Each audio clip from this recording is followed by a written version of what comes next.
O governo de Donald Trump está travando uma guerra contra a Venezuela, mas isso faz parte de uma guerra política maior contra a América Latina. Nos últimos meses, o governo dos Estados Unidos impôs sanções ao presidente democraticamente eleito da Colômbia, Gustavo Petro. Trump também impôs tarifas de 50% ao Brasil. Essa é uma das taxas tarifárias mais altas do mundo, e Trump deixou muito claro que está interferindo diretamente na política interna do Brasil.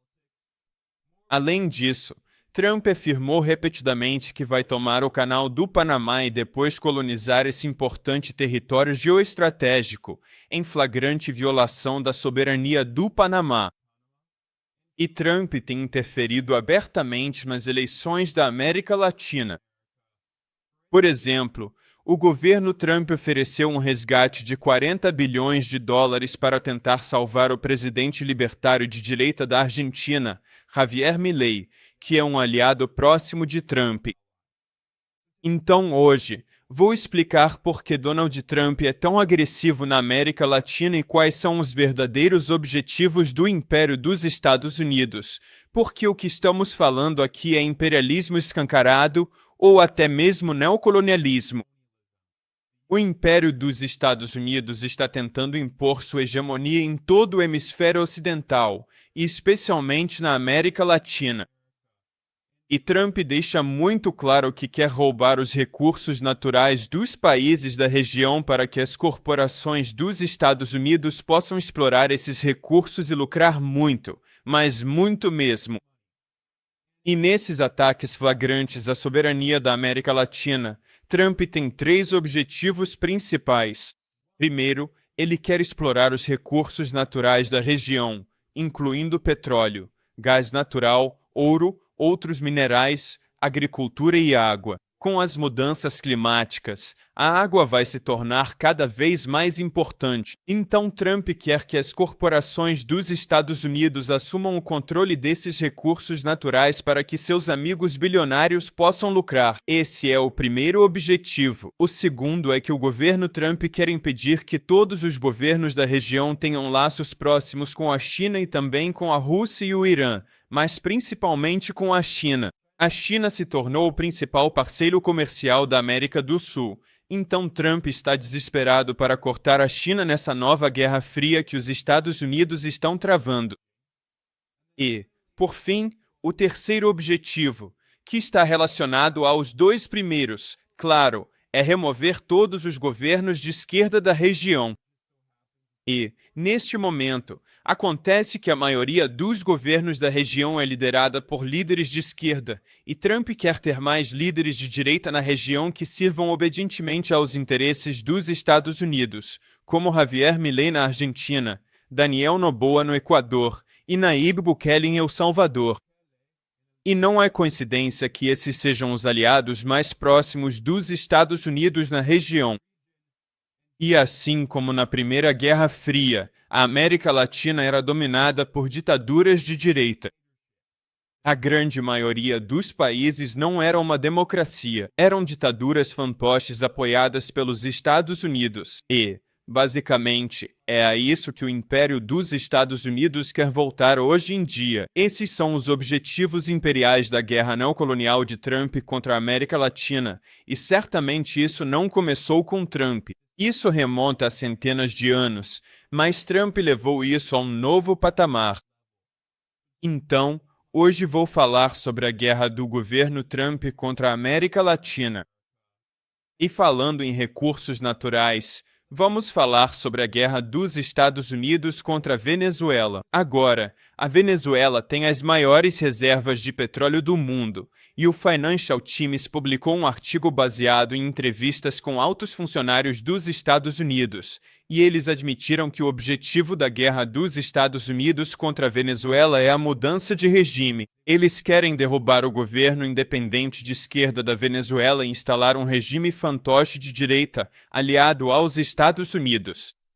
Agora, Trump afirma que, supostamente, está atacando a Venezuela para impedir o fluxo de drogas para os Estados Unidos, usando a retórica da guerra às drogas. Isso é completamente falso. Essa é apenas a desculpa cínica que o governo dos Estados Unidos está usando para travar essas guerras de agressão na América Latina, o Financial Times admitiu, citando: "A prioridade agora é forçar a saída de altos funcionários do governo venezuelano."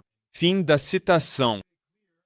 E deixaram claro que o governo Trump está fazendo planos para potencialmente matar o presidente constitucional da Venezuela, Nicolás Maduro. O Financial Times observou que existe, citando, a ameaça clara de que, se Maduro e seu círculo íntimo se agarrarem ao poder, os americanos podem usar força militar direcionada para capturá-los ou matá-los. Fim da citação. Então isso é um neocolonialismo escancarado, como vimos no século XIX, e o Império dos Estados Unidos tem dois objetivos principais além de derrubar o governo venezuelano.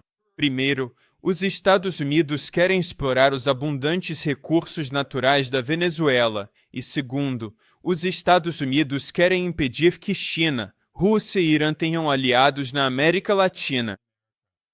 Estou lendo aqui do Financial Times, cito, o que está em jogo na Venezuela são as maiores reservas comprovadas de petróleo do mundo e valiosos depósitos de ouro, diamantes e coltan. Aliada dos Estados Unidos no século passado, a nação sul-americana passou a orbitar Rússia, China e Irã sob Hugo Chávez, o ex-oficial do exército que liderou uma revolução socialista bolivariana a partir de 1999.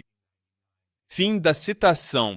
O Financial Times, claro, não mencionou que Chávez foi eleito democraticamente, assim como seu sucessor, Nicolás Maduro, e os Estados Unidos.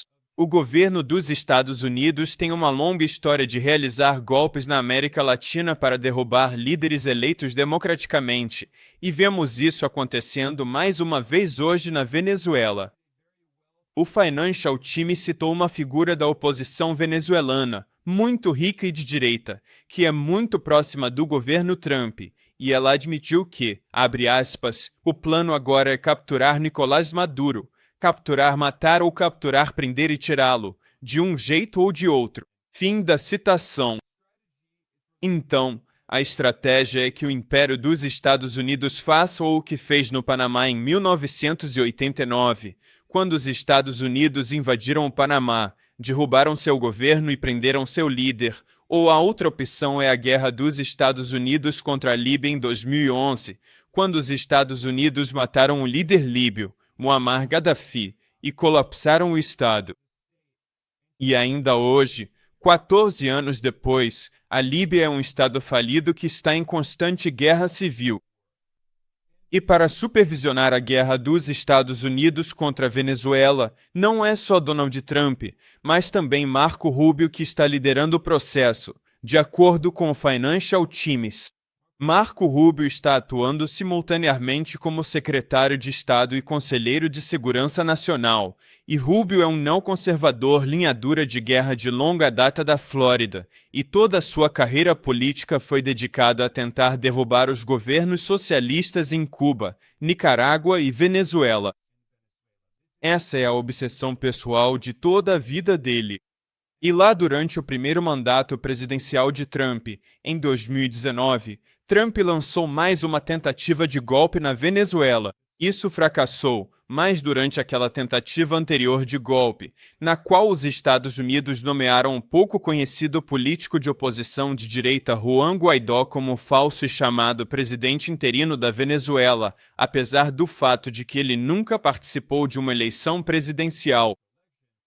Pois bem, durante aquela tentativa de golpe, Marco Rubio vinha pressionando o governo Trump para lançar uma invasão militar na Venezuela e matar o presidente Maduro. E agora, claro, Rubio é a segunda pessoa mais poderosa no governo dos Estados Unidos depois de Trump em seu segundo mandato, e Rubio está colocando em prática o que ele vem defendendo há anos, que é uma guerra militar contra a Venezuela para derrubar o governo constitucional e reconhecido internacionalmente da Venezuela e instalar um regime fantoche.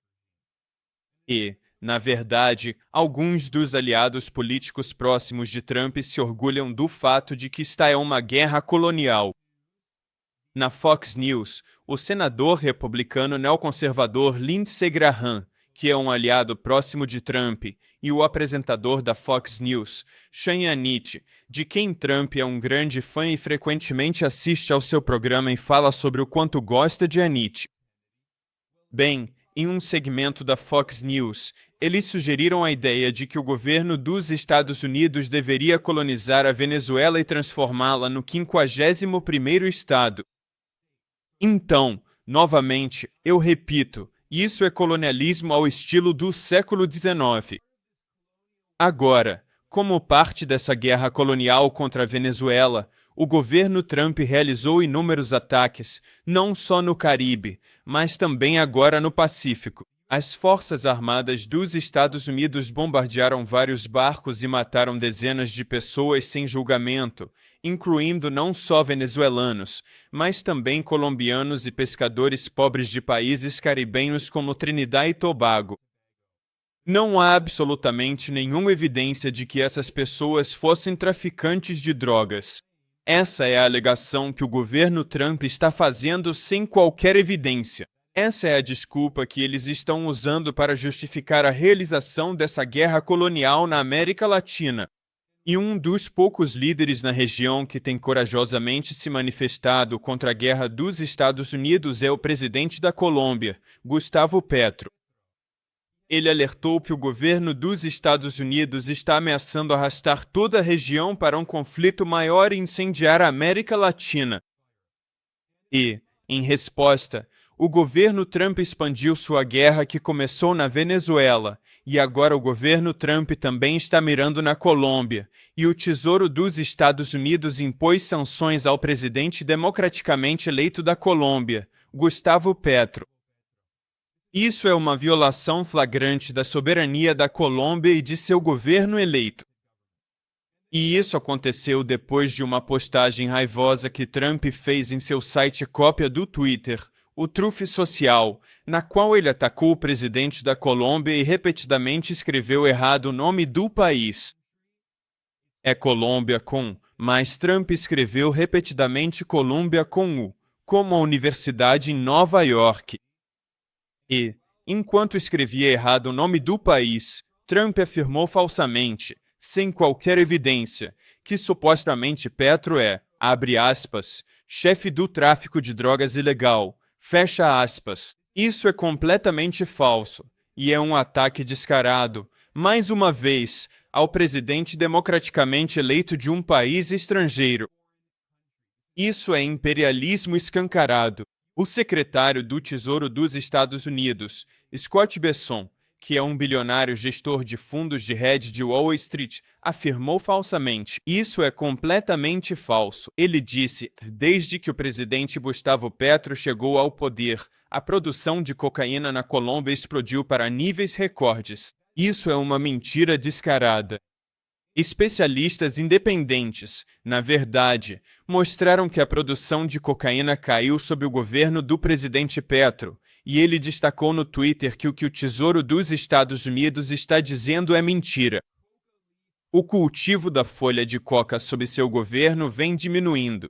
Ele reduziu as taxas de 13% em 2022 para 9% em 2023 e para 3% em 2024, e observou que, pelo contrário, seu governo apreendeu mais cocaína do que em toda a história do mundo. Na verdade, a produção de cocaína cresceu de forma muito significativa na Colômbia durante o governo do ex-presidente de direita Ivan Duque, que era um aliado próximo dos Estados Unidos e amigo pessoal de Donald Trump. E, de fato, durante o primeiro mandato de Trump, o governo de Ivan Duque na Colômbia teve um papel fundamental na tentativa de golpe no país vizinho, a Venezuela. Juan Guaidó, o líder do golpe apoiado pelos Estados Unidos, estava atuando na Colômbia, realizando operações para tentar derrubar o governo venezuelano. E em maio de 2020, houve uma invasão fracassada na Venezuela, realizada por mercenários que foram treinados por forças de operações especiais do Exército dos Estados Unidos no norte da Colômbia, e eles viajaram da Colômbia para a Venezuela como parte dessa invasão fracassada apoiada pelos Estados Unidos para tentar derrubar o governo de Nicolás Maduro. Na verdade, se você conhece um pouco da história recente da política na Colômbia, saberia que os piores traficantes de drogas do país sempre foram os aliados mais próximos dos Estados Unidos, incluindo, por exemplo, o ex-presidente de direita Álvaro Uribe, um dos aliados mais próximos dos Estados Unidos em toda a América Latina. As agências de inteligência dos Estados Unidos sabem há décadas que ele é um traficante de drogas, amigo pessoal próximo de Pablo Escobar e que trabalhou lado a lado com o notório cartel de Medellín. Mas, como Uribe é um oligarca multimilionário de direita, extremamente anticomunista e muito anti-Cuba, anti-Venezuela e anti-Nicarágua, esse líder do tráfico tem sido um dos aliados mais próximos e obedientes dos Estados Unidos na América Latina. E, de fato, ao mesmo tempo em que o governo Trump trava uma guerra contra a Venezuela e agora uma guerra política contra a Colômbia, baseada em falsas alegações de que é uma guerra contra as drogas, enquanto isso, Marco Rubio tem elogiado abertamente Álvaro Uribe, um dos piores traficantes de drogas da história da América Latina. E no dia 21 de outubro, Rubio publicou um tweet elogiando Uribe e agradecendo ao sistema judiciário colombiano por não prender esse criminoso corrupto e traficante de drogas. E então, em julho, quando o governo Trump iniciou essa nova tentativa de golpe na Venezuela e essa guerra, Rubio publicou outro tweet elogiando esse criminoso do narcotráfico, Uribe, e afirmou que, entre aspas, o único crime do ex-presidente colombiano Uribe foi lutar e defender incansavelmente sua pátria. Fim da citação. Isso é completamente absurdo. Os Estados Unidos, o governo sabe há décadas, de acordo com dados desclassificados dos Estados Unidos, documentos, que Uribe é um narcotraficante que trabalha em estreita colaboração com os cartéis, e também sabemos há décadas que Uribe trabalhou lado a lado com esquadrões da morte de direita na Colômbia, que mataram líderes de esquerda, líderes sindicais, defensores de terras e líderes indígenas a serviço de grandes corporações que querem ter acesso à terra e aos recursos na Colômbia, e querem expulsar os pobres e indígenas que vivem nessas terras. E eles usam violência, usam esquadrões da morte e grupos paramilitares, que têm ligações estreitas com Uribe e sua quadrilha criminosa, que, mais uma vez, são os aliados mais próximos dos Estados Unidos na América Latina. E, na verdade, uma das fazendas da família de Uribe foi usada como base para um esquadrão da morte. Nós sabemos disso tudo há décadas. Ele é um dos piores criminosos da América Latina. Então, essa guerra que Donald Trump está travando contra a América Latina não tem nada a ver com drogas. A chamada guerra às drogas sempre foi uma desculpa cínica usada pelo Império dos Estados Unidos para justificar a interferência nos assuntos internos de outros países, e vemos a mesma coisa acontecendo de novo hoje.